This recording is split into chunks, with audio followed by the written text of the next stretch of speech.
श्री शिवाय नमस्तुभ्यम। दोस्तों, कल मंगलवार के दिन पड़ रही है इस पितृपक्ष की पंचमी तिथि और पूज्य गुरु जी ने कहा कि पंचमी तिथि पड़ने के कारण इस पितृपक्ष में आपको सिर्फ सफेद फूलों से शिवलिंग के सामने एक ऐसा उपाय करना है जो आपकी कर्ज मुक्ति की समस्या के लिए होने वाला है, जो आपके जीवन में धन धान्य को बढ़ाने वाला है, आपकी आर्थिक समस्या को दूर करने वाला है। आपके घर में अगर व्यापार से संबंधित या फिर नौकरी से संबंधित किसी भी प्रकार की समस्या चल रही है, आपका व्यापार अच्छे से नहीं चल रहा है, नौकरी नहीं लग रही है, या फिर बच्चों के विवाह में किसी प्रकार से या फिर संतान प्राप्ति में किसी भी प्रकार की दिक्कत आ रही है, तो पूज्य गुरु जी ने कहा कि इस पितृपक्ष के मंगलवार के दिन आपको इन सफेद फूलों से अपनी सारी समस्याओं को समाप्त कर देना है। तो चलिए जानते हैं उन विशेष उपायों के बारे में, लेकिन उससे पहले एक प्रार्थना, अगर आप चैनल पर नए हैं तो कृपया चैनल को सब्सक्राइब अवश्य कर लें। देखिए, इस वीडियो में हम लोग पूज्य गुरु जी द्वारा बताए गए 2-3 बहुत ही खास उपायों के बारे में जानेंगे। उनमें से जो भी उपाय आपके लिए हो वो उपाय आप कर सकते हैं। पहला उपाय बताने से पहले सामने स्क्रीन पर आपको एक प्रश्न दिखाया जा रहा है। इसमें आपको बताना है कि कर्ण के वध के बाद उसके निकट क्या रखा गया था, एक तुलसी का पत्र या फिर एक बेलपत्र। इसके विषय में कल पूज्य गुरु जी ने अपनी कथा में जानकारी दी थी। अगर आपको जवाब पता है तो कमेंट करके जरूर बताइएगा। चलिए अब बात करते हैं पूज्य गुरु जी द्वारा बताए गए सबसे पहले उपाय के बारे में। देखिए, ये उपाय उन लोगों को करना है जिनके जीवन में कष्ट बहुत ज्यादा है, समस्याएं बहुत ज्यादा हैं। लगातार पूरे दिन वे सोचते रहते हैं कि उनके आगे भविष्य में क्या होगा, धन प्राप्ति के रास्ते नहीं दिखाई पड़ रहे हैं, समस्याओं ने चारों तरफ से घेर रखा है और जीवन में कुछ भी समझ में जब ना आए तो पूज्य गुरु जी ने कहा कि आपको सिर्फ एक सफेद फूल से ये विशेष उपाय करना है। देखिए, इस उपाय के लिए आपको सिर्फ एक सफेद फूल ले लेना है। सफेद फूल आप किसी भी प्रकार का ले सकते हैं, बस आपको ध्यान रखना है कि आप केतकी का पुष्प नहीं लेंगे, क्योंकि केतकी का पुष्प अगर आप शिवलिंग में धोखे से भी समर्पित कर देते हैं तो इससे आपको 1000 गायों की हत्या के बराबर पाप लगता है। इसलिए आप केतकी का पुष्प नहीं लेंगे। सामने आपको स्क्रीन पर दिखाया जा रहा है, आप इस प्रकार से कोई भी एक सफेद रंग का फूल ले सकते हैं और साथ ही साथ आप एक लोटा जल ले सकते हैं। लोटा आप तांबे के पात्र में ले लीजिए और ये जल आप अपने किचन से ही लीजिएगा। आपके किचन में आरओ, मटका या बाल्टी जो भी रखा हो वहीं से ये एक लोटा जल भर लेना है। अब देखिए, सबसे पहले आप जो एक सफेद रंग का फूल लिए हुए हैं उसको अपने दाहिने हाथ यानी राइट हैंड में रख लीजिए। इस फूल को अपने राइट हैंड में रखते हुए पूरे घर में आप घूम लीजिए। पूरे घर के एक एक कोने में आप घूमते जाइए और श्री शिवाय नमस्तुभ्यम मंत्र का स्मरण करते जाइए। बस आपको ध्यान रखना है कि आप किसी भी अशुद्ध जगह में नहीं घूमेंगे, आप बाथरूम या फिर किसी भी अशुद्ध जगह में नहीं घूमेंगे। इसके अलावा आप घर के प्रत्येक कोने में घूम लेंगे और इस फूल को पकड़े पकड़े आप प्रत्येक कोने में घूमते हुए श्री शिवाय नमस्तुभ्यम मंत्र का स्मरण करते जाएंगे। फिर इसके बाद आपको ये एक लोटा जल और ये फूल लेकर पहुंच जाना है शिवालय। पूज्य गुरु जी ने बताया था कि ये उपाय आप सुबह भी कर सकते हैं और शाम को भी कर सकते हैं। पूरे दिन में जब भी आपके पास टाइम हो तब आप इस सुंदर से उपाय को कर सकते हैं। अब शिवालय पहुंचकर सबसे पहले आपको एक काम करना है। आप जो एक लोटा जल लेकर गए हैं उस जल को शिवलिंग के ऊपर धीरे धीरे समर्पित करते जाइए और लगातार शिव महापुराण के मूल मंत्र श्री शिवाय नमस्तुभ्यम या फिर ओम नमः शिवाय का स्मरण करते जाइए। गुरु जी ने कहा जल आपको इतने धीरे समर्पित करना है कि जल समर्पित करते करते आप कम से कम 11 बार श्री शिवाय नमस्तुभ्यम या फिर 11 बार ओम नमः शिवाय मंत्र का जाप जरूर कर ले। इन दोनों में से किसी भी एक मंत्र का 11 बार जाप जरूर कर ले। फिर इसके बाद आपके जीवन की जो भी समस्या चल रही है जिसकी वजह से आप बहुत ज्यादा परेशान रहते हैं, चाहे वो आपके कैरियर से संबंधित हो या फिर धन प्राप्ति से संबंधित हो या फिर आपके व्यापार से संबंधित हो, जिस प्रकार की भी समस्या है उस समस्या का स्मरण करते जाइए और ये फूल अपने हाथ में रखते हुए फिर उसके बाद इस फूल को शिवलिंग के ऊपर समर्पित कर दीजिए। फूल समर्पित करते समय आप लगातार श्री शिवाय नमस्तुभ्यम मंत्र का स्मरण करते जाएंगे और फिर उसके बाद वापस अपने घर आ जाएंगे। पूज्य गुरु जी ने कहा कि अगर आप इस अचूक उपाय को पितृपक्ष में कल मंगलवार के दिन करना चाहें तो कल कर ले, या फिर आने वाले सोमवार के दिन इस उपाय को करना चाहें तो उस दिन भी कर ले। गुरु जी ने तो यहाँ तक कहा था कि बस आप ये फूल रख कर फिर उसके बाद अपने घर आ जाइएगा और आप स्वयं देखेंगे कि आपके दिमाग में जो भी टेंशन, जो भी समस्याएं लगातार घूम रही थी वो धीरे धीरे महादेव की कृपा से समाप्त होना प्रारंभ हो जाएंगी। तो आपको इस पितृपक्ष में ये विशेष उपाय जरूर करना चाहिए। अब इसके बाद बात करते हैं पूज्य गुरु जी द्वारा बताए गए दूसरे सबसे खास उपाय के बारे में।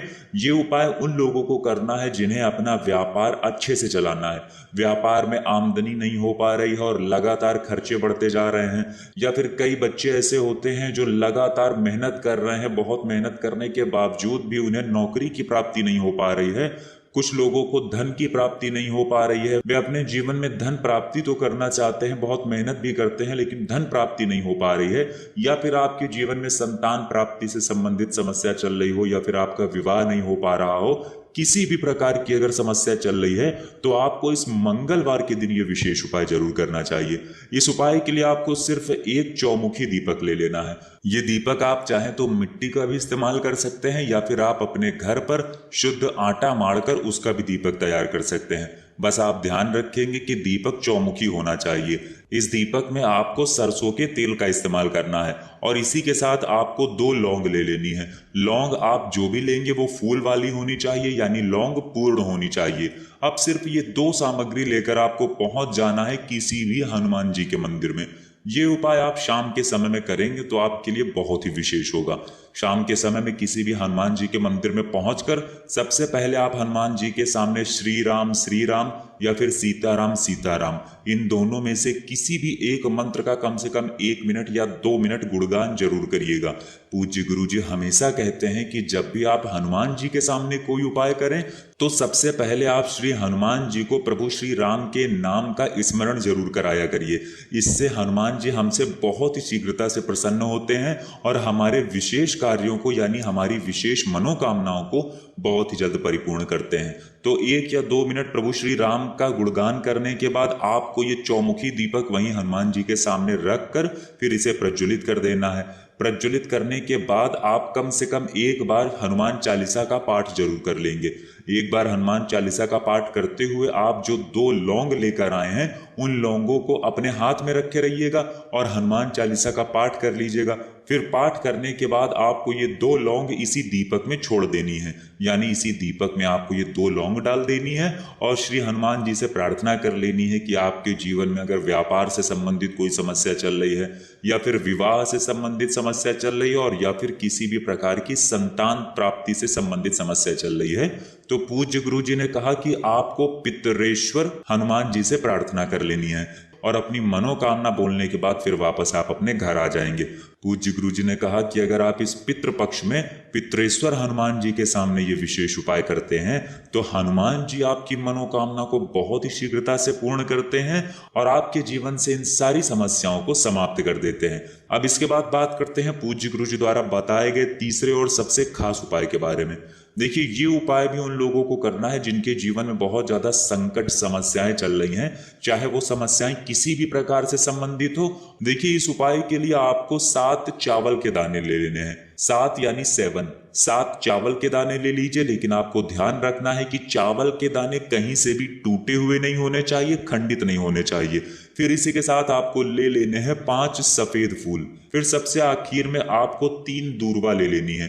दूर्वा यानी एक हरी रंग की घास, या आपके घर के आसपास कहीं कच्ची जमीन होगी तो वहां पर मिल जाएगी, या फिर आपके घर के आसपास कोई पार्क होगी तो वहां पर भी बहुत ही आसानी से मिल जाएगी। बस आपको 3 दूर्वा इस प्रकार की लेनी है जिनमें 3 गांठ हो। 3 गांठ सामने आपको समझाने का प्रयास किया जा रहा है। जहां पर ये घास आपस में जुड़ती हैं उसे गांठ कहते हैं, और इस प्रकार से जिस दूर्वा में 3 गांठ हो तो वही 3 दूर्वा आपको ले लेनी है।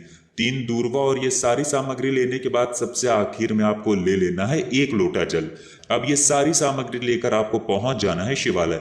पूज्य गुरु जी ने कहा कि इस उपाय को भी आप सुबह करना चाहें तो सुबह कर लें और शाम को करना चाहें तो शाम को कर लें। अब शिवालय पहुंचकर सबसे पहले आप एक काम करेंगे, आप जो चावल के दाने लेकर गए हैं उन चावल के दानों को एक एक करके वहीं शिवलिंग के सामने ही इस 1 लोटे जल में डालते जाएंगे और श्री शिवाय नमस्तुभ्यम मंत्र का स्मरण करते जाएंगे।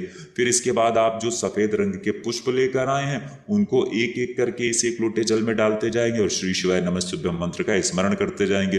फिर आप जो 3 दूर्वा लेकर आए हैं उनको भी एक एक करके ही इस जल में डाल देना है और श्री शिवाय नमस्तुभ्यम मंत्र का स्मरण कर लेना है। अब इस जल को आप धीरे धीरे शिवलिंग के ऊपर समर्पित करते जाएंगे और लगातार मंगलेश्वर महादेव या फिर पितरेश्वर महादेव का स्मरण करते जाएंगे। जल समर्पित करने के बाद वहीं शिवलिंग के सामने बैठकर आपके जीवन की जो भी विशेष मनोकामना है, जिसकी वजह से आप सफलता नहीं प्राप्त कर पा रहे हैं या फिर आप अपने जीवन में व्यापार में तरक्की नहीं कर पा रहे हैं, नौकरी अच्छे से नहीं प्राप्त कर पा रहे हैं, लगातार समस्याओं ने आपको घेर रखा है, तो उन सारी समस्याओं को दूर करने के लिए आप पितृेश्वर महादेव से प्रार्थना कर लीजिए और फिर उसके बाद वापस अपने घर आ जाइए। पूज्य गुरु जी ने कहा कि अगर हम इस विशेष उपाय को मंगलवार के दिन करते हैं तो हम आपको यकीन दिलाते हैं कि पितृ से संबंधित जो भी समस्या आपके जीवन में चल रही होगी तो वो पितृेश्वर महादेव की कृपा से बहुत ही जल्द समाप्त हो जाएगी। तो दोस्तों, ये थे पूज्य गुरु जी द्वारा बताए गए 3 बहुत ही खास उपाय। अगर आपको जानकारी अच्छी लगी हो तो वीडियो लाइक करिएगा। मिलते हैं फिर एक नए वीडियो के साथ। श्री शिवाय नमस्तुभ्यम।